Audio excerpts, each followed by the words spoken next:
जय Hind my dear students.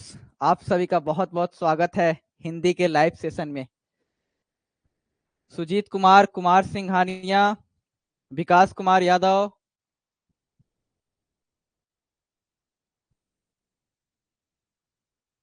बाकी के लोग कहाँ हैं? विवेक रॉय,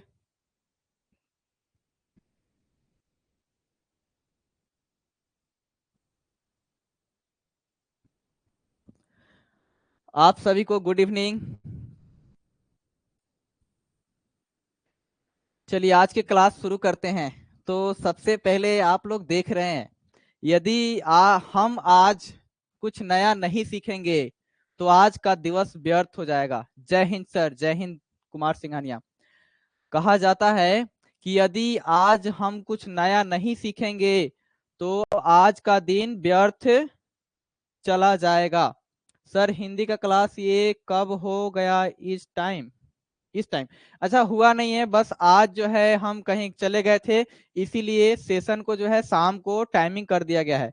बाकी कल से फिर से वही टाइम रहेगा। नफरतों के शहर में चालाकियों के डेरे हैं। नफरतों के शहर में चालाकियों के डेरे हैं।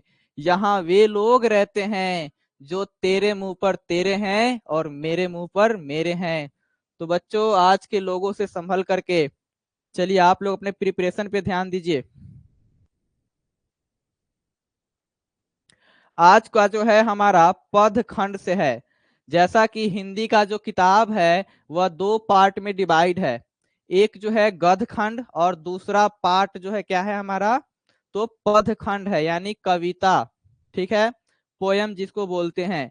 तो उसी का आज जो है हमारा पहला पार्ट पढ़ना है। आज हम लोग जो है फर्स्ट चैप्टर शुरू कर रहे हैं, यानी प्रथम अध्याय। किसका? प्रथम अध्याय जो है हम लोग पद खंड का, यानी जो पद भाग है उसका प्रथम अध्याय पढ़ने वाले हैं, जिसका नाम जो है करबक। जो हिंदी का पद खंड है उसका प्रथम अध्याय है, उसका सारांश क्या है तो करबक है, जिसके हमारे लेखक है मालिक मोहम्मद जायसी। इनका पूरा नाम क्या है? मालिक मोहम्मद जायसी। इस चैप्टर जो करबक के लेखक है वह है हमारे मालिक मोहम्मद जायसी साहब हैं, जिनका जन्म 15वीं सदी उत्तरार्ध अनुमानतः 1492 में हुआ था। यह जो है इनके जन्म तिथि के बारे में कोई निश्चित नहीं है कि हाँ इनका जन्म 1492 में ही हुआ है, लेकिन यह एक अनुमानित क्या है, डेट है इनके जन्म का। तो जो हमारे मालिक मोहम्मद जायसी साहब है, जिनका जन्म 15 सदी उत्तरार्ध अनुमानतः 1492 में हुआ है। इनकी मृत्यु भी अनुमानतः है, कंफर्म नहीं है कि ये कब मरे थे। तो इनकी मृत्यु कब हुई थी? 1548 ईस्वी में। यह भी एक अनुमानतः मान है। गुरु, इनके दो गुरु रहे हैं।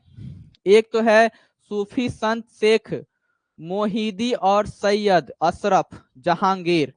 ठीक है, तो इसमें याद रखेंगे कि इसमें क्या है, इनके दो गुरु रहे हैं, सूफी संत शेख मोहिदी और सैयद अशरफ जहांगीर।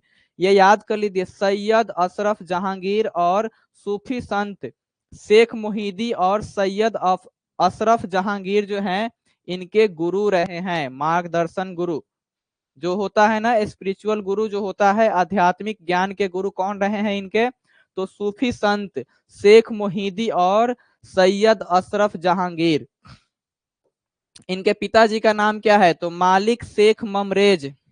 जो हमारे राइटर हैं उनके पिताजी का नाम क्या है? तो मालिक शेख ममरेज। मालिक राजे अशरफ के नाम से भी उन्हें जाना जाता है। तो उनके पिताजी का, सर हिंदी का शॉर्ट टाइप और लॉन्ग टाइप क्वेश्चन कब होगा? बहुत ही जल्दी। और उसमें जो है 5 चैप्टर बन चुका है, 5 चैप्टर इसमें बन चुका है। Short type question, long type question जो है ज्यादा नहीं दिया जाएगा, इसीलिए उसको रोक करके चला जा रहा है, पूरा नहीं करवाया जाएगा। जो एग्जाम से रिलेटेड है, महत्वपूर्ण है, केवल उसी क्वेश्चन को कराया जाएगा, इसीलिए उसमें थोड़ा डिले है। इनके पिताजी का नाम जो है मालिक शेख ममरेज। मालिक राजे अशरफ के नाम से भी उन्हें जाना जाता है। इनका निवास स्थान बच्चों कहाँ है? तो इनका निवास स्थान जो है जायस। इनके गांव का नाम क्या था? जायस, कब्र अमेठी, उत्तर प्रदेश। तो इनका जो निवास स्थान है वो कहाँ रहा है? तो जायस कब्र अमेठी, उत्तर प्रदेश में रहा है। तो हमारा जो चैप्टर है वह है करबक, जिसके राइटर है मालिक मोहम्मद जायसी, जिनका जन्म 1492 में हुआ है। इनका निधन जो है 1548 में। यह दोनों डेट क्या है? अनुमानतः है, अप्रोक्सीमेट में है, कंफर्म नहीं है, निश्चित नहीं है। इनके दो गुरु रहे हैं, एक है सूफी संत शेख मोहिदी और दूसरे हैं सैयद अशरफ जहांगीर। इनके पिताजी का नाम जो है मालिक जो है शेख ममरेज, मालिक राजे अशरफ के नाम से भी जाने जाते हैं। इनका निवास स्थान जो है जायस कब्र अमेठी, उत्तर प्रदेश में क्या है? इनका निवास स्थान है। नेक्स्ट स्लाइड की ओर चलते हैं।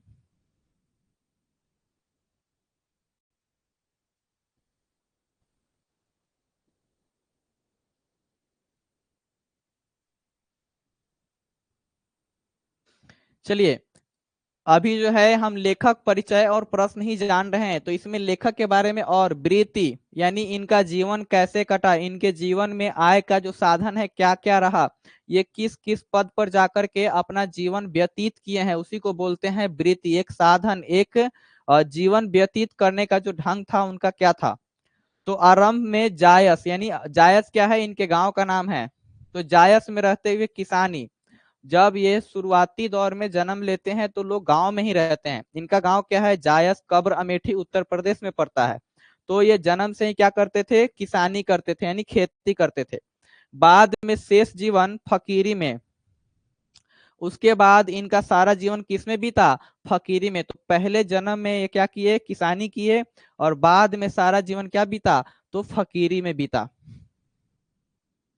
उसके बाद में है बचपन में ही अनाथ हो गए, यानी इनका दुर्भाग्य इतना रहा कि जब ये छोटे थे, यानी बचपन में ही इनके माता पिता की मृत्यु हो गई, यानी ये बचपन में ही अनाथ हो गए थे। साधुओं और फकीरों के साथ भटकते हुए जीवन बीता। देखिए, जिसका कोई नहीं होता है उसका खुदा होता है। तो उसी तरह से जो हमारे मोहम्मद जायसी साहब हैं, इनका बचपन जो है साधुओं और फकीरों के साथ भटकते हुए इनका पूरा जीवन बीता है।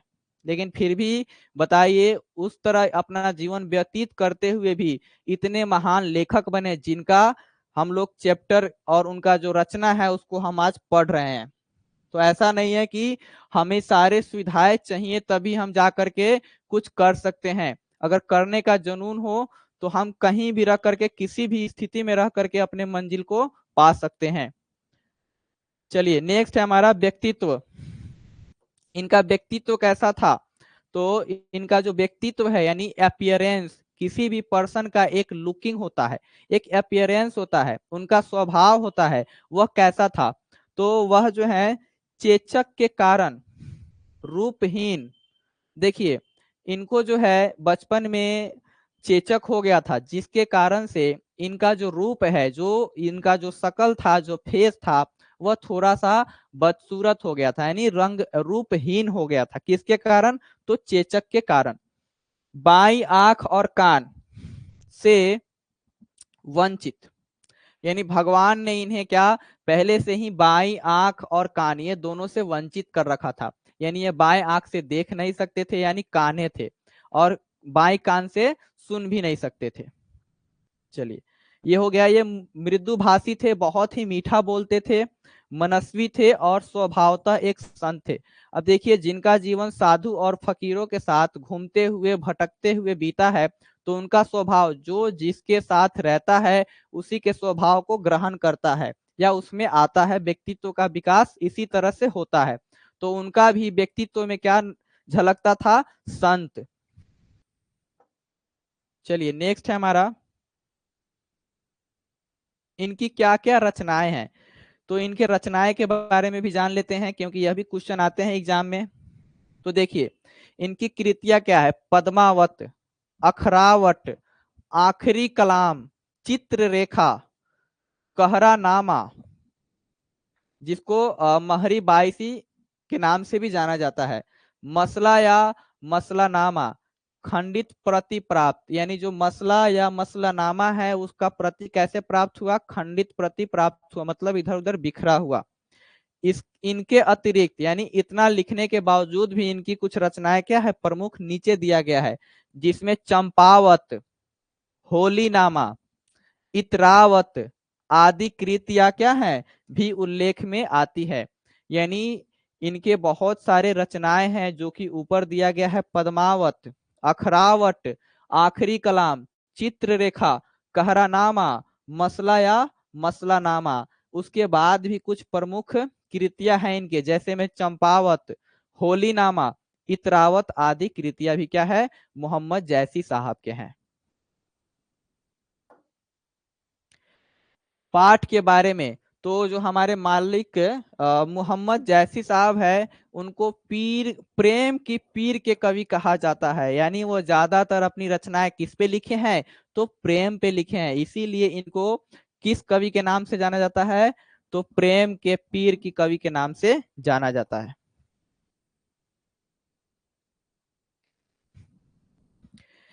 देखिए एक नैन कवि, अब जो हमारा जो चैप्टर है करबक यहाँ से शुरू होता है, जिसका पहला पंक्ति है ये क्या है पद खंड है यानी कविता है। तो उसका पहला पंक्ति क्या है, एक नैन कवि मुहम्मद गुनी, सोई बिमोहा जई कवि सुनी। कितना प्यारा सा लाइन है, एक नैन कवि मुहम्मद गुनी, सोई बिमोहा जई कवि सुनी। इसका भावार्थ यानी जो एक कविता है इसका भावार्थ क्या है कि प्रस्तुत पंक्तियां मालिक मोहम्मद जायसी द्वारा रचित महाकाव्य, यानी इनका जो महाकाव्य था क्या था पद्मावत के अंश है। के अंश होने का मतलब ये जो पंक्तियां है जो करबक लिखा, जो हमारे पाठ में जो चैप्टर में करबक पढ़ना है वह कहाँ से लिया गया है, तो मोहम्मद जैसी साहब के महाकाव्य पद्मावत से लिया गया है। जिसमें कवि कहते हैं यानी इस पंक्ति में कवि कहते हैं कि एक नैन के होते हुए भी, कवि कहते हैं एक नैन कवि मुहम्मद गुनी, मतलब यानी एक नैन के होते हुए भी पहले ही बता दिया है कि जो मोहम्मद साहब है यानी महमूद साहब, मोहम्मद साहब, इनका एक आंख क्या है नहीं है, यह काने हैं। तो वही कहते हैं पहले पंक्ति में अपने बारे में बता रहे हैं कि एक नैन के होते हुए भी जायसी गुनी है यानी गुणवान है। कि जायसी के अंदर क्या है, भले ही आदमी जो है अपने कपड़े से, अपने अपीयरेंस से, अपने चेहरे से नहीं जाने जाते हैं, उनका जो आंतरिक गुण होता है, जो स्वभाव होता है, जो बिहेवियर होता है, उसके कारण उनका आइडेंटिफिकेशन यानी पहचान बनती है, एक छवि बनती है पूरे समाज में। तो इसीलिए कहा जाता है कि जो कवि हैं यानी मोहम्मद साहब, मोहम्मद गुनी, उनका जो है एक कान मतलब आंख नहीं है फिर भी क्या है वह गुणवान है। जो उसके काव्य को सुनता है मोहित हो जाता है, यानी उनके काव्य को जो कोई भी सुनता है वह क्या हो जाता है, तो मोहित हो जाता है। उनके काव्य को जो कोई भी सुनता है वह मोहित हो जाता है। तो पहला पंक्ति में कवि किसके बारे में बताते हैं, पहले पंक्ति में जो है कवि बता रहे हैं अपने गुणों के बारे में कि भले ही वो क्या है एक आंख से नहीं देख सकते, काने हैं फिर भी क्या है गुणवान है। उनकी ऐसी ऐसी काव्य रचनाएं हैं जिसे सुन करके सबको क्या हो जाता है, मोहित हो जाता है। नेक्स्ट स्लाइड की ओर चलिए। इसमें मोहम्मद साहब कहते हैं, मोहम्मद साहब कि चांद जई जस बिघी अवतारा, चांद जैस जग विधि अवतारा, दिनह कलंक किनह उजियारा। जो ये हमारा द्वितीय पंक्ति है वो कहते हैं चांद जैस जग विधि अवतारा, दिनह कलंक किन्हीं उजियारा, जग सुझा एकई नौ नाहा, उवा सुक अस नखतनह माहा। अब इस पंक्ति का क्या भावार्थ है, इसमें क्या बताना चाहते हैं जायसी साहब, नीचे देखते हैं। प्रस्तुत पंक्तियां मलिक मुहम्मद जायसी द्वारा रचित महाकाव्य पद्मावत से ली गई है, जिसका अंश है ये, क्योंकि ये पूरी जो हमारी कविता है कहाँ से ली गई है, पद्मावत से ली गई है। तो इस जिसमें कवि कहते हैं, इस पंक्ति में कवि कहना चाह रहे हैं कि ईश्वर ने उन्हें चंद्रमा की तरह इस धरती पर उतारा है। जैसे देखिए, चांद जईस जग विधि अवतारा, यानी उनका जन्म भी इस धरती पे कैसे हुआ है, जैसे कि चांद का जन्म हुआ है। तो उनका वो कहते हैं अपने बारे में, अपना कंपेयर चांद से करते हैं। जिस प्रकार से ईश्वर ने चांद को बनाया है, उसी प्रकार से मेरा भी अवतार हुआ है। किस पे? इस धरती पे। लेकिन जैसे चंद्रमा में कमी है, दिनह कलंक किनह उजियारा। कलंक मतलब समझते हैं कि क्या हो जाना, बुराइयां लग जाना, यानी क्या होना, कुछ कमी होना, जिसको कलंक बोलते हैं। तो लेकिन जैसे चंद्रमा में कमी है, वैसे ही कवि में भी है। फिर भी कवि चंद्रमा की तरह अपने काव्य की प्रकाश पूरे संसार में फैला रही है। हम लोग चंद्रमा के बारे में जानते हैं। लोग कहते हैं ना, चांद में भी दाग है, तुम तो मेरी वो चांद हो जो बेदाग हो। ऐसा लोग कहते हैं अपनी महबूबा को। तो उसी तरह से कहा जा रहा है कि जो चांद है ना, चांद में भी दाग है, वह भी अधूरा होता है, हर रात तो वह भी पूरा नहीं होता, लेकिन फिर भी क्या करता है, रोशनी देता है। उसी प्रकार से कहते हैं कवि कि जिस प्रकार से चांद जो है अधूरा है, मैं भी क्या हूं, एक आंख से अंधा हूं, बाई आंख से, और मुझ में भी कमियां हैं, लेकिन मैं अपनी रचनाओं से, अपने काव्य से दुनिया में क्या कर रहा हूं, ज्ञान की प्रकाश को फैला रहा हूं। जिस प्रकार एक शुक्र, ये जो है एक्स्ट्रा है, कहां से आ जाता है सब।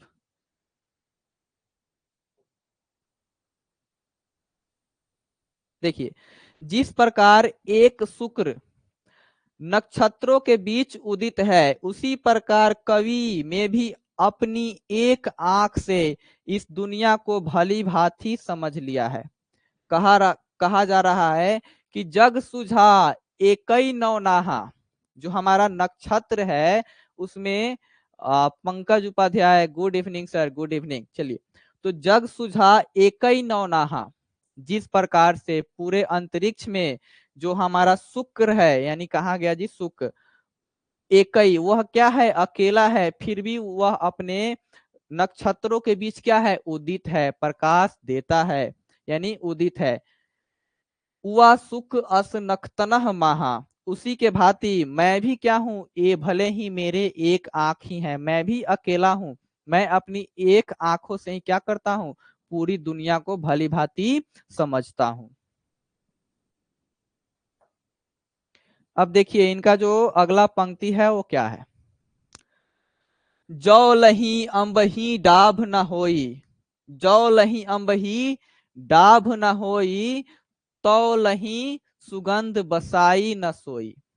देखिए, यह पंक्ति है, यह हमको लग रहा है पांचवा पंक्ति है, चौथा पंक्ति है। जौ लही अम्बही डाब न होई, तो लही सुगंध बसाई न सोई।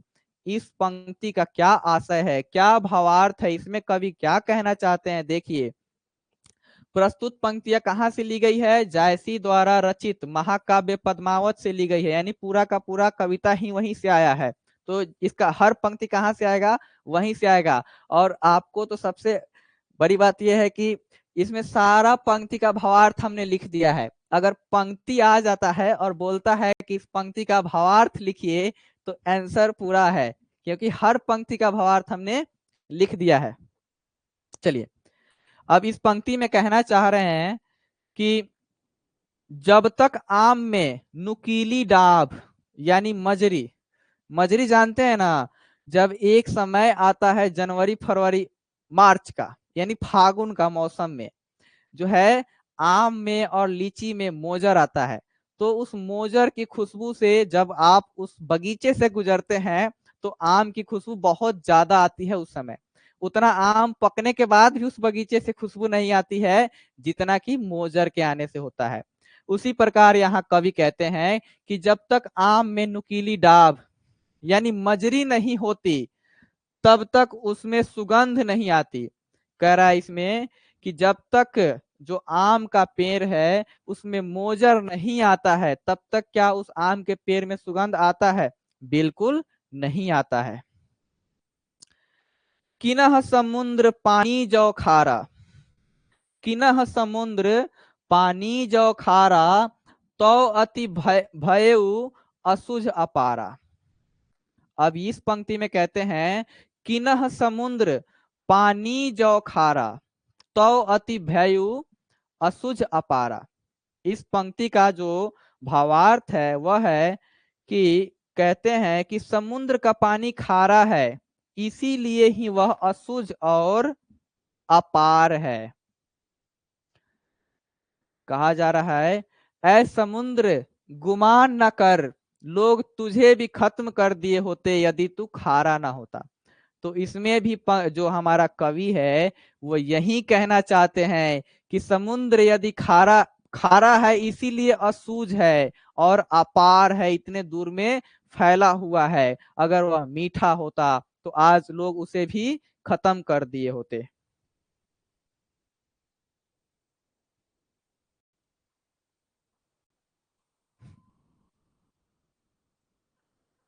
चलिए, जौ सुमेरु त्रिशूल विनाशा, भा कंचन गिरी लाग आकाशा।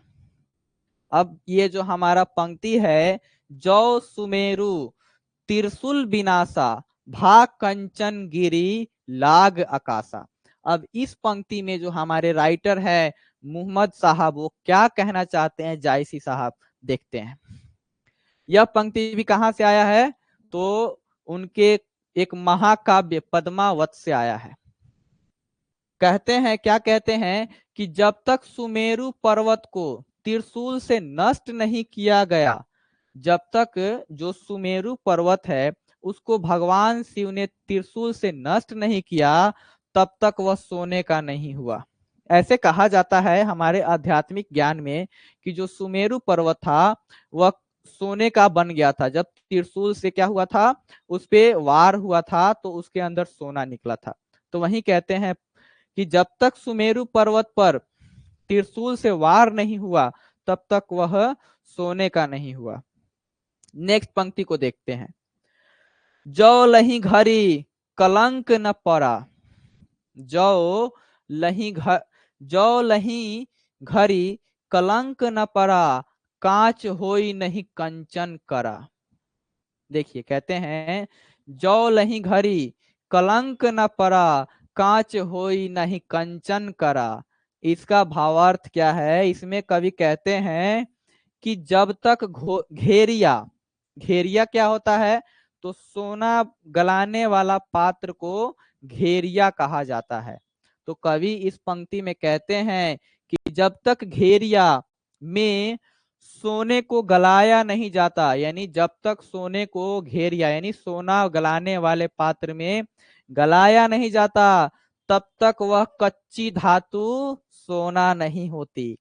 देखिए, हम लोग जानते हैं, विज्ञान में भी पढ़े हुए हैं कि जो ये पेट्रोल डीजल, ये जो सोना लोहा आयरन इस्पात, ये सब ऐसे नहीं आता है। ये जो है बहुत ही ज्यादा अयस्क के रूप में, खनिज के रूप में पाया जाता है, जिसको निकाल करके सप्लाई कर साफ सफाई करके, मतलब उसका जो विधि है उससे इसको अलग बनाया जाता है, इसका प्योर रूप में लाया जाता है।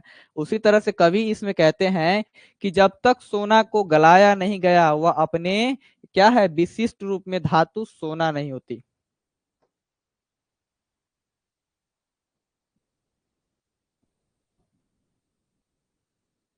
चलिए, एक नैन जस दर्पण औ, एक नैन जस दर्पण औ ते ही निर्मल भाऊ, एक नैन जस दर्पण औ ते ही निर्मल भाऊ, सब रूपवंत गही मुख, जो वाही कहीं चाऊ, जो वाही कई चाऊ। अब देखिए, इस पंक्ति में जो हमारे जायसी साहब है वो कहते हैं कि वे एक नैन के होते हुए भी दर्पण की तरह निर्मल और स्वच्छ भाव वाले हैं। यानी जो हमारे राइटर साहब हैं वो कहते हैं कि भले ही मेरी एक आंखें हैं, लेकिन मेरा जो दिल है, मेरा स्वभाव है, मेरा मस्तिष्क है, वो क्या है? दर्पण के भांति निर्मल है। जिस प्रकार से दर्पण में हम जैसे होते हैं उसी तरह से दिखाई देते हैं, उसी तरह से क्या है, हम भी निर्मल है। दर्पण से एक शेर याद आया कि आईना जब भी उठाया करो। गालिब साहब हैं, वो भी एक अच्छे राइटर हैं। उनकी ये क्या है, शायरी है, पंक्ति है, आईना जब भी उठाया करो पहले देखा करो फिर दिखाया करो। यानी कहने का मतलब है उनका कि हम लोग सीधे सीधे क्या करते हैं, दूसरे पे आरोप लगाते हैं कि वो गलत है, पहले अपने बारे में तो देखें कि हम कहाँ पर हैं। चलिए, तो और उनकी इसी गुण की वजह से बड़े बड़े रूपवान लोग उनके चरण पकड़कर कुछ पाने की इच्छा लिए उनके मुख की तरफ ताका करते हैं। तो बड़े बड़े लोग, अब देखिए, जो गुणवान होते हैं भले ही उनके पास कुछ नहीं है, पैर में चप्पल नहीं है, जो हमारे साधु महात्मा होते हैं, जो फकीर होते हैं, वो क्या होते हैं, बहुत ही बड़े लोग होते हैं स्वभाव के, और उनमें गुण होता है, तभी तो इतने महान महान लोग, बिलेनियर लोग उनके चरण पकड़ते हैं।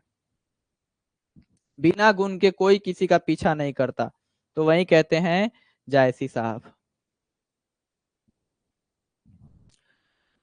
मुहम्मद याही कभी जोरी सुनावा, मुहम्मद याही कभी जोरी सुनावा, सुना जो प्रेम पीर गा पावा। पहला पंक्ति, ये जो पंक्ति है, अब देखिए, उस जो कहानी है, जो हमारा कविता है, उसको 2 पार्ट में डिवाइड किया गया। पार्ट नंबर 1 यानी पहला और दूसरा। तो हम अभी जो कौन से पंक्ति पढ़ रहे हैं, दूसरा जो है ना स्टांजा का पंक्ति पढ़ रहे हैं, ठीक है, दूसरा जो पैराग्राफ है उसको पढ़ रहे हैं। मुहम्मद याही कभी जोरी सुनावा, सुना जो प्रेम पीर गा पावा, जोरी लाई रकत को लई, गाढ़ी प्रीति नैन जल भेई। इस पंक्ति में कवि कहते हैं, जिसमें कवि अपने काव्य के बारे में बताते हुए कहते हैं, इसमें जो है कवि साहब अपने काव्य में, अपने रचना के बारे में बताते हैं। क्या बताते हैं, देखिए, कहते हैं कि मैंने का मतलब मैं, मुहम्मद कौन सा, तो मुहम्मद यानी जायसी, यह रचकर सुनाया है, जिसने भी इसे सुना उसे प्रेम की पीड़ा का अनुभव हुआ।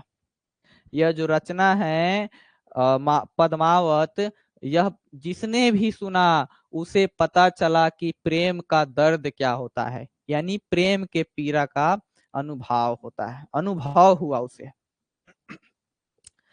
मैंने इस काव्य को रक्त की ली लगाकर जोड़ा है तथा गाढ़ी प्रीति को आंसुओं के जल से भिगोया है।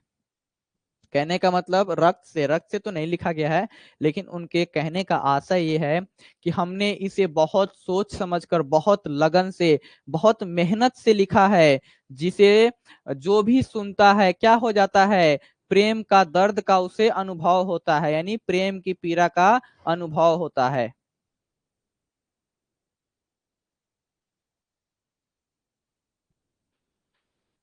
ओ मन जानी कबित अस्किनहा, मकु यह रहे जगत मह चिन्हा, कहाँ सो रतन सेन अस राजा, कहाँ सुवा असी बुद्धि उपराजा, कहाँ अलाउद्दीन सुल्तानु, कह राघव जय किन्ह बखानु, कह स्वरूप पद्मावती रानी, कोई न रहा जग रही कहानी। देखिए कितना सुंदर पंक्ति है, कितना प्यारा है, कितना जो है लाइरिकल है, कितना मतलब जो ऐसा लग रहा है जैसे गाने का भाव, कोई भजन गा रहे हैं, उस तरह से उन्होंने लिखा है। लिखा एक बार और पढ़ने का मन कर रहा है।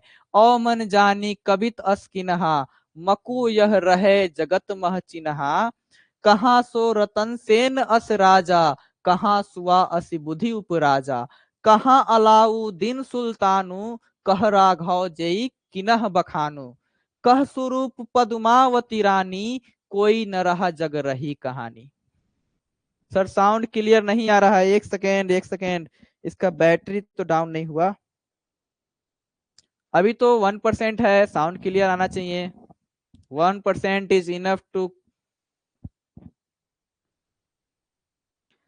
सरबाज इतने देर बाद बोल रहे हैं कि साउंड नहीं आ रहा है, क्या साउंड क्लियर है, एक बार क्लियर करिए, क्योंकि ये बहुत ही मस्त पंक्ति है, तो इसको ऐसे तो छोड़ा नहीं जा सकता, डिस्टर्ब में नहीं छोड़ा जाएगा।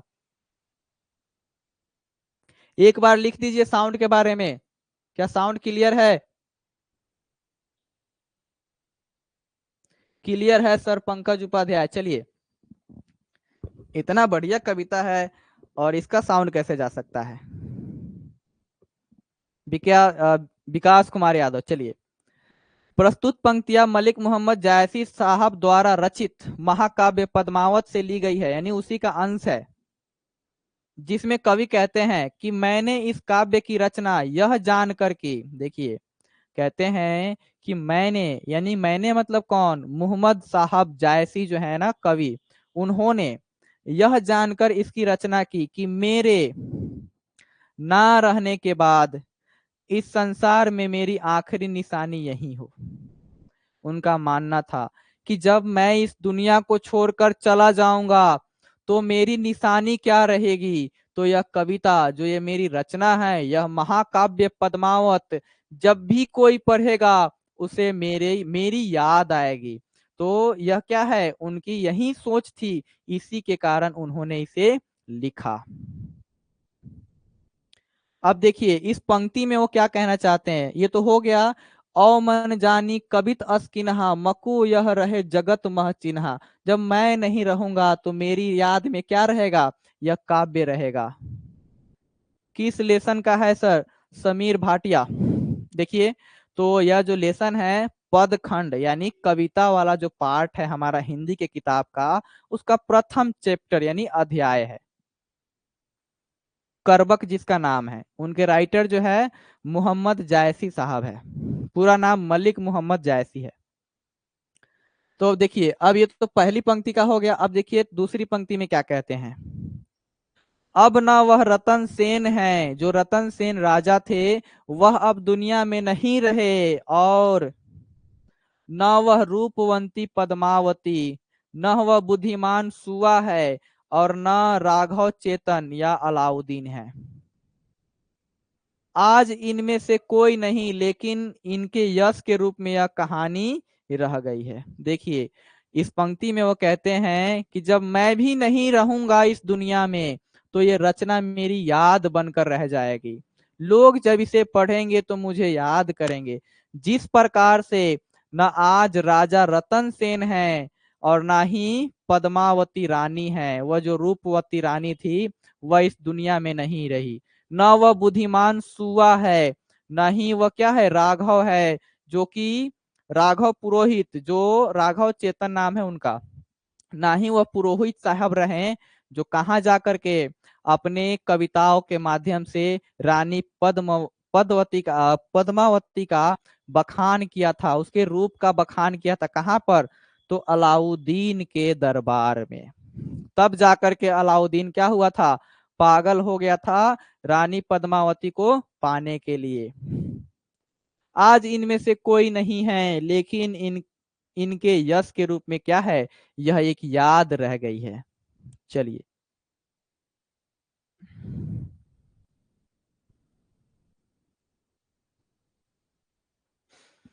इसमें कहते हैं अगला पंक्ति जो है, धनी से पुरुख जस कीर्ति जासु, फूल मरे पौ मरे न बासु। धनी से पुरुष जस कीर्ति जासु, फूल मरय पौ मरय न बासु। इसमें कहते हैं, इस प्रस्तुत पंक्ति में जो पंक्ति है मोहम्मद साहब की, वो कहते हैं कि वह पुरुष धन्य है, धनी से पुरुष जस कीर्ति जासु। कीर्ति मतलब कीर्तिमान, जो कृतियां जो हम कार्य करते हैं वह। तो धन्य है वह पुरुष जिसकी कृति और प्रतिष्ठा इस संसार में उसी तरह रह जाती है जिस तरह जैस प्रकार का फूल, जैस नहीं, वहां पे जीस होगा, ठीक है, ये जो है ना, ये जीस, ठीक है। जिस प्रकार पुष्प के मुरझा जाने पर भी उसका सुगंध रह जाता है। देखिएगा कभी आप लोग, पुष्प जब सूखा हुआ भी हो ना तो सुगंध ही देता है। चलिए नेक्स्ट पंक्ति है, केई न जगत जस बेचा, केई न लीनह जस मोल, जो यह पढ़े कहानी हम सवरै दुई बोल। कहते हैं, केई न जगत जस बेचा, केई न केई न जगत जस बेचा, केई न लीनह जस मोल, जो यह पढ़े कहानी हम सब रहे दुई बोल। इस पंक्ति में कहना चाहते हैं मोहम्मद साहब कि इस संसार में यश, जो हमारा प्रतिष्ठा है, जो इज्जत है, वो यश जो है ना तो किसी ने बेचा है और ना ही किसी ने खरीदा है। यश को ना कोई खरीद सकता है ना कोई बेच सकता है, जिसको इज्जत कहते हैं, शान कहते हैं जिसकी। कवि कहते हैं कि जो मेरे कलेजे के खून से रचित कहानी को पढ़ेगा, देखिए फिर से, यानी जो कवि हैं हमारे मोहम्मद जायसी साहब, उनका जो ये कहानी है यानी जो काव्य है उससे बहुत ज्यादा लगाव है। देखिए एक बार लिखा है उन्होंने कि खून से लिखा है मैंने, और एक बार क्या लिखा है, कलेजे के खून से, यानी इस जो काव्य है इसके प्रति उनका बहुत ज्यादा मोह है या बहुत प्रेम से उन्होंने इसको लिखा है, इसीलिए इस तरह के शब्द का प्रयोग किया गया है। तो जो मेरे कलेजे के खून से रचित कहानी को पढ़ेगा, वह हमें दो शब्दों में क्या करेगा, याद रखेगा। यानी क्या चाहते हैं कवि कि जब मैं मर जाऊंगा, मैं इस दुनिया में नहीं रहूंगा, तो लोग मुझे जब इस काव्य को पढ़ेंगे तो याद रखेंगे, इसीलिए यह कहानी लिखा गया है, जो एक कविता है लिखा गया है। चलिए, अब हमारा जो पूरा जो कविता था वो खत्म हुआ। अब आते हैं ऑब्जेक्टिव पे, जो इसका वस्तुनिष्ठ प्रश्न है। पहले कवि से संबंधित करेंगे, उसके बाद करेंगे पाठ से संबंधित। जल्दी जल्दी बताते जाइए आंसर। अब आप लोगों की बारी है।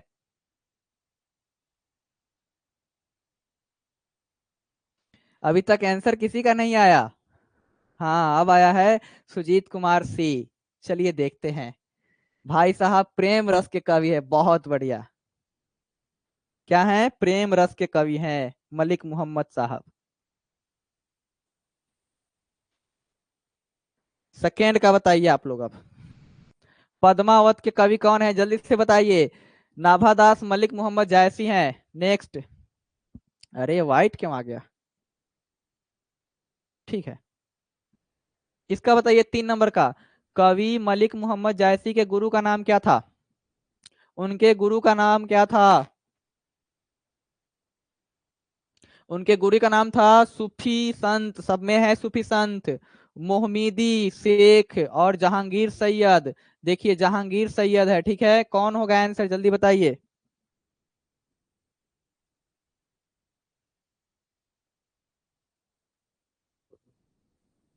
इसका आंसर बताइए 3 नंबर का, सुजीत कुमार बी। बिल्कुल सही जवाब, सूफी संत मोहम्मदी। और सैयद अशरफ जहांगीर थे। कौन थे? सैयद अशरफ जहांगीर। ये छूट गया है क्या? और सैयद कली मृदहीन। ये जो है ना चौथा ऑप्शन का है। ये तो है नहीं आंसर। चलिए, मलिक मोहम्मद जायसी किस बीमारी के कारण रूपहीन हो गए थे? उनका चेहरा किस बीमारी के कारण खराब हो गया था? प्लेग से, चेचक से, बुखार से, निमोनिया से? जल्दी बताइए, चार का आंसर क्या होगा सुजीत कुमार?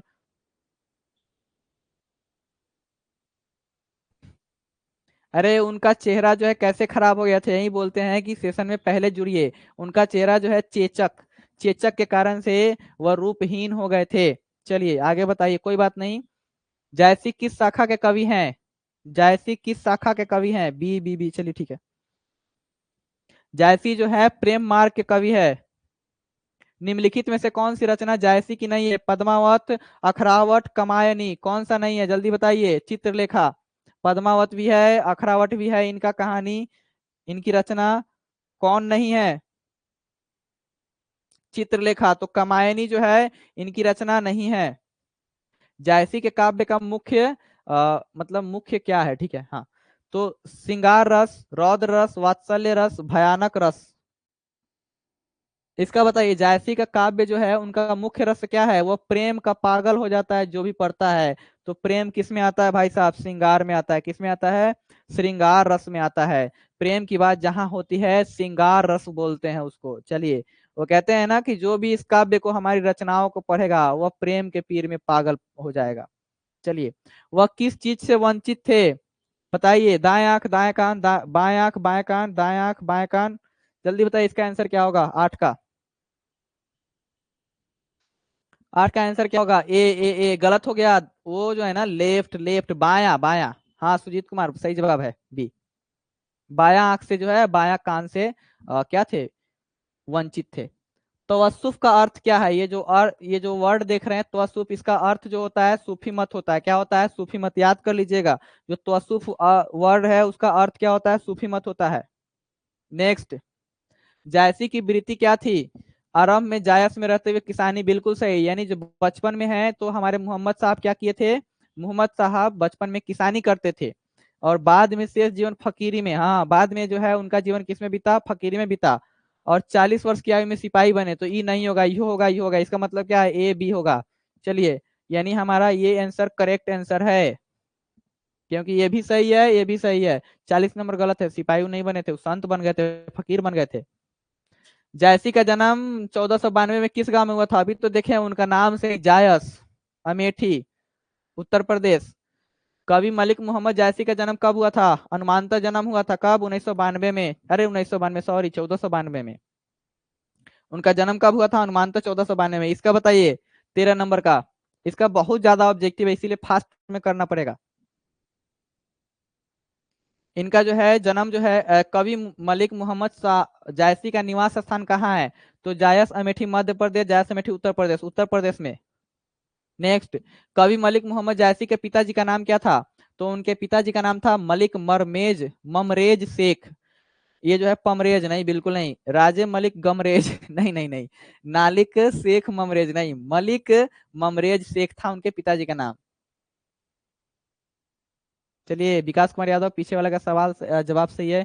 इसका जो है सुजीत कुमार गलत दे रहे हैं।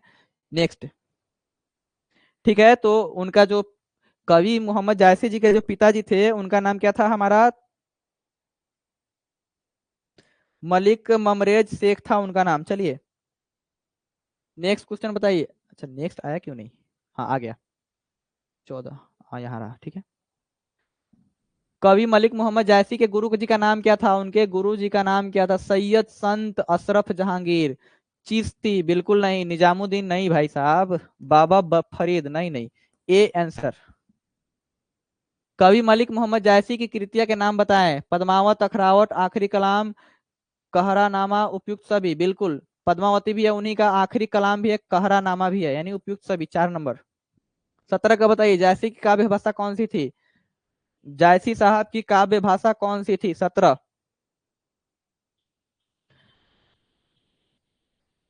अमेठी यानी उत्तर प्रदेश में रहते थे, तो उनकी जो काव्य भाषा थी अवधी थी। याद कर लीजिएगा इसको। मलिक मोहम्मद जायसी ने पद्मावत की रचना कब की? तो यह पद्मावत जो है उन्होंने कब लिखा था? 1540 में लिखा था। कब लिखा था? 1540 में। इनमें से प्रेम के पीर के कवि कौन है? जल्दी बताइए, प्रेम के पीर के कवि कौन है? तो जायसी साहब है। सूरदास नहीं है, कबीरदास नहीं, तुलसीदास नहीं है। कौन सी कृति जायसी की नहीं है? जायसी साहब की कृति कौन सी नहीं है? रामचरितमानस किसका है? वेद व्यास जी का है। नहीं नहीं, तुलसीदास जी का है रामचरितमानस। वेद व्यास जी का तो वो है ना। ठीक है ठीक है, वेद व्यास या तुलसी जी, सबका जो है तो रामचरितमानस है ही। किनका जो है? वाल्मीकि जी का। चलिए, महाभारत कौन लिखे थे हम भूल गए, कोई बात नहीं। इसको देखिए आप, कवि मलिक मोहम्मद जायसी की मृत्यु कब हुई थी? उनकी मृत्यु जो है 1548, अनुमानतः मान है। उनका जन्म जो है 1492 में हुआ था, मृत्यु कब हुई थी? 1548 में हुई थी। बिल्कुल सही जवाब है, 1548। मलिक मोहम्मद जायसी की कब्र कहाँ है? अमेठी। सही क्या? बिल्कुल। क्योंकि जायसी कब्र अमेठी, उत्तर प्रदेश उनका क्या है? पूरा नाम है।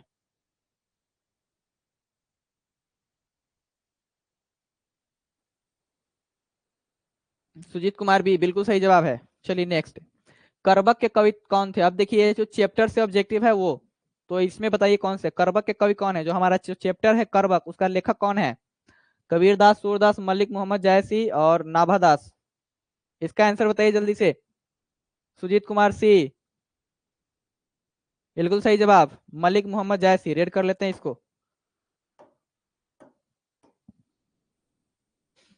मलिक मोहम्मद जायसी की कविता कौन सी है? पुत्र वियोग, करबक, उषा, हार जीत। अभी तो हम लोग पढ़ रहे हैं, उन्हीं का तो कविता पढ़ रहे हैं। कौन? करबक को। मलिक मोहम्मद जायसी का जन्म कब हुआ था? बताइए जल्दी, कब हुआ था? इसका आंसर हम नहीं बताएंगे, आप लोग बता दीजिए, क्योंकि ये डबल है। दोबारा हम लोग पढ़ रहे हैं इसको। इतना लेट? सुजीत कुमार सी बिल्कुल सही जवाब है, 1492 में। अनुमानता है ये। जयसी जी का जन्म किस प्रदेश में हुआ था? तीनों प्रदेश है, उत्तर प्रदेश, मध्य प्रदेश, आंध्र प्रदेश। कहाँ हुआ था जी? जयसी जी का जन्म कहाँ हुआ था? तो जयसी जी का जन्म जो है उत्तर प्रदेश, मध्य प्रदेश, आंध्र प्रदेश। आंध्र प्रदेश में हुआ था, अमेठी। सुजीत कुमार ए। चलिए, बहुत सही जवाब है। जायसी किस तरह के कवि हैं? जायसी जो हैं, अब देखिए, उस सूफी संत के साथ रहते थे, क्या होगा? भक्त कवि हैं। सिंगारिक कवि है, अब देखिए सिंगार भी लिखते थे। अब बताइए कौन सा कवि है? None of these.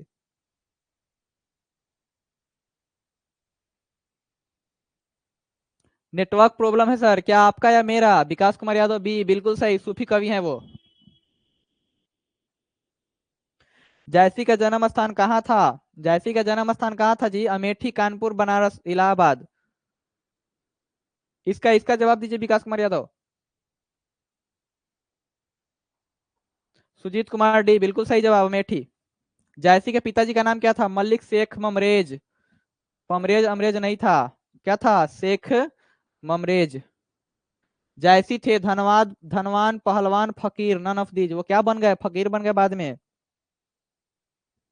तो क्या बन गए बाद में? फकीर सी। जैसी हिंदी साहित्य के कवि किस धारा से जुड़े थे? ज्ञान मार्गी शाखा, प्रेम मार्गी शाखा, कृष्ण मार्गी शाखा, सगुन भक्ति काव्य। जैसी हिंदी साहित्य के किस काव्य धारा से जुड़े हुए थे? जल्दी बताइए। नौ का आंसर दीजिए, अब नौ का आंसर। वह जो है प्रेम मार्गी धारा से, बी सुजीत कुमार बी, विकास कुमार यादव बहुत बढ़िया। प्रेम मार्गी शाखा से जुड़े हुए थे वो। जैसी की काव्य भाषा कौन सी थी? जैसी की काव्य भाषा कौन सी थी? देखिए, 10 नंबर अभी पीछे बनाए हैं हम लोग। उनकी काव्य भाषा बी, विकास कुमार यादव। अरे ब्रज, अरे ये कैसे हो गया? विकास कुमार यादव ऑप्शन चेंज करिए, बी नहीं होगा। ब्रज नहीं, ब्रज नहीं, ब्रज नहीं, बिल्कुल ब्रज नहीं। सी सुजीत कुमार, कुमार यादव सी। अवधि। जैसी के काव्य का मुख्य रस क्या था? वात्सल्य रस, श्रृंगार रस, वीर रस, नन ऑफ दीज। इसमें बताइए उनके जो काव्य का मुख्य रस था वो क्या था? वो श्रृंगार रस यानी प्रेम के बारे में लिखते थे। जैसी के रतन सेन तथा पद्मावती की कथा को किस प्रकार जोड़ा है? प्रेम द्वारा, भक्ति द्वारा, रक्त रूप लेई द्वारा। अब देखिए आ चुका है उनके जो यह कथा है उसको किस प्रकार जोड़ा है। अभी हम लोग पढ़ रहे हैं बी बी बी। अच्छा, बी बी बी कैसे कर रहे हैं जी? हाँ, सुजीत कुमार सी, विकास कुमार यादव सी। हाँ बिल्कुल सी। अभी हम लोग पढ़े हैं ना, जो लास्ट पंक्ति था, यानी क्या था? हृदय के रक्त से, कलेजे के रक्त से, तो वही ना, रक्त रूप ले द्वारा जोड़ा है जी। चलिए, जैसी ने, अच्छा ये 13 नंबर क्वेश्चन है। जैसी ने रतन सेन और पद्मावती की कथा को किसके द्वारा सींचा? सींचा किसके द्वारा? गंगा जल से, जल से, अपने आंसुओं से। बताइए, ये भी था उसमें, ये भी था उसमें। सुजीत कुमार ए, विकास कुमार यादव ए बिल्कुल सही, अपने आंसुओं से सींचा था। जैसी ने किस दोष से युक्त होते हुए भी गुणवान है? जिह्वा दोष यानी उनका जीभ नहीं था क्या? नेत्र दोष, आंख नहीं था, अंग दोष, कोई दूसरा अंग नहीं था, श्रव्य दोष। अच्छा, ये तो श्रव्य दोष हो गया जी, सुनने वाला भी दोनों आ गया। नेत्र दोष और श्रव्य दोष। श्रव्य मतलब तो सुनना ही होता है, तो दोनों दोष था ना। दोष से युक्त भी और गुणवान थे। तो ऐसा कंपेयर नेत्र दोष से किया था, श्रव्य दोष ये भी हो सकता है, इसको देख लिया जाएगा बाद में, क्योंकि ये दोनों ऑप्शन में आ चुका है। वो सुन भी नहीं सकते थे एक कान से, और एक नेत्र दोष भी था। ऐसा था ना जी, बिल्कुल था। चलिए, जैसी की काव्य किस प्रकार गंभीर और व्यापक है? दिव ये क्या है जी? दिव्यांशी, देवीसी कुमार, देव ऋषि। चलिए,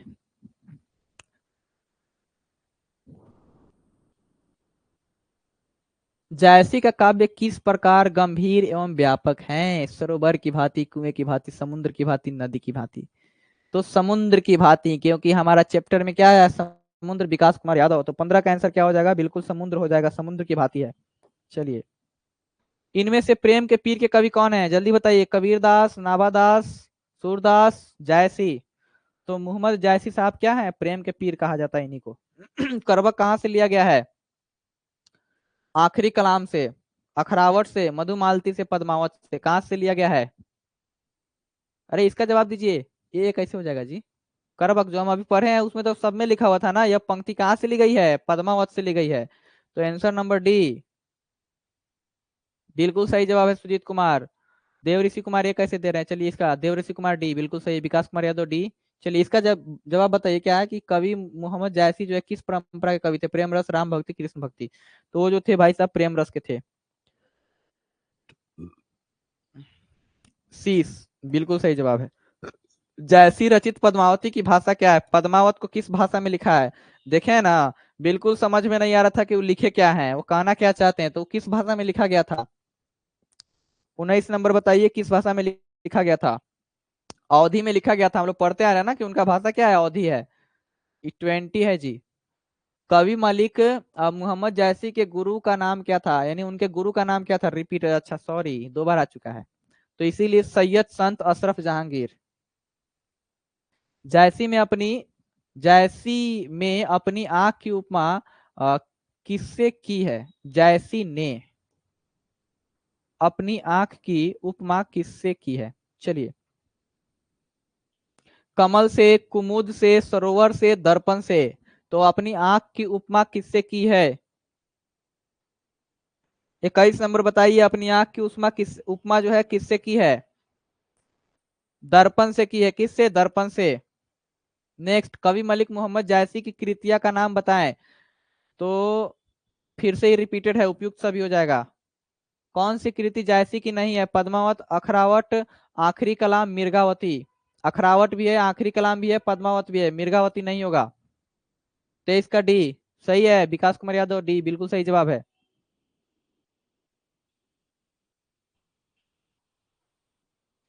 सुमेरु का पर्याय क्या है? नीलगिरी से, कंचनगिरी से, मलयगिरी से, हिमालय से।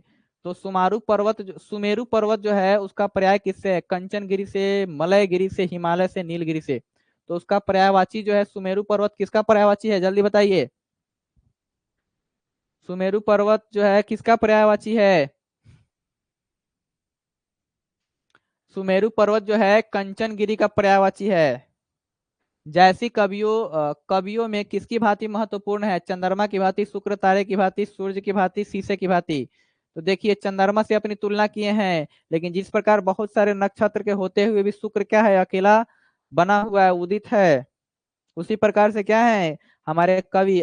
काना होते हुए, अरे चंद्रमा की भांति तो अपने आप को कंपेयर कर लिए हैं, लेकिन जैसी कवियों में, यानी बहुत सारे कवियों में तुलना किससे किए हैं? जैसे कि जो शुक्र तारा है ना, उसके अनुसार ग्रह है, तो शुक्र तारे की भांति इसमें तारा बताया गया। चलिए, फूल मेरे पौ मरे न बासु का तात्पर्य क्या है? फूल भले मुरझा जाए पर उसका सुगंध बाकी रहता है, यानी कभी खत्म नहीं होता। इसका आंसर ही है केवल। चलिए, समुद्र असूझ और इतना विशाल क्यों है? समुद्र जो है इतना बड़ा, विशाल और असूझ क्यों है आज तक? बताइए जल्दी। समुद्र जो है इतना असूझ और विशाल क्यों है? पानी के नीले रंग के कारण, पानी के उजले रंग के कारण, कोई जाम जाने के कारण, अच्छा बर्फ की तरह, काई जाम जाने के कारण जी, सॉरी, खारा होने के कारण। देखिए, बताया गया ना पंक्ति में कि अगर समुद्र खारा ना होता तो आज वह भी समाप्त हो गया होता। डी बिल्कुल सही जवाब है सबका। तो D is the correct answer. Sumeru पर्वत का त्रिशूल से विनाश किसने किया? तो भगवान शिव जी। विष्णु जी का क्या था? सुदर्शन चक्र। ब्रह्मा जी का तो कोई अस्त्र शस्त्र था ही नहीं, था शायद ब्रह्मास्त्र। लेकिन त्रिशूल गणेश जी का तो मूसक है, और क्या था उनका? वही जो है कटार वटार है, ठीक है, कुल्हाड़ी टाइप का। तो हमारे भगवान शिव जी का ही क्या है? त्रिशूल है। तो उन्होंने क्या किया था? सुमेरु पर्वत का विनाश किया था। विकास कुमार यादव बी, सुजीत कुमार बी, सबका जो जवाब है बिल्कुल सही है। जब तक सोने को जलाया ना जाए तब तक वो वहीं डैश नहीं होता। क्या नहीं होता जी? करा, मृदुल, भंगुर, धातु। धातु में चमक होती है। किसमें चमक होती है जी? धातु में। तो वो क्या होता है? करा नहीं होता, मृदुल नहीं होता, भंगुर नहीं होता, चमकीला नहीं होता। डी डी डी बिल्कुल सही जवाब है सबका।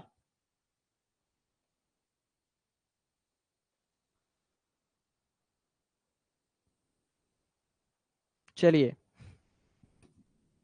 नेक्स्ट देखते हैं। कवि को यह विश्वास है कि उनकी इस कृति का डैश बाकी रहेगा। क्या बाकी रहेगा? मूल रूप, उत्थान, कल्याण।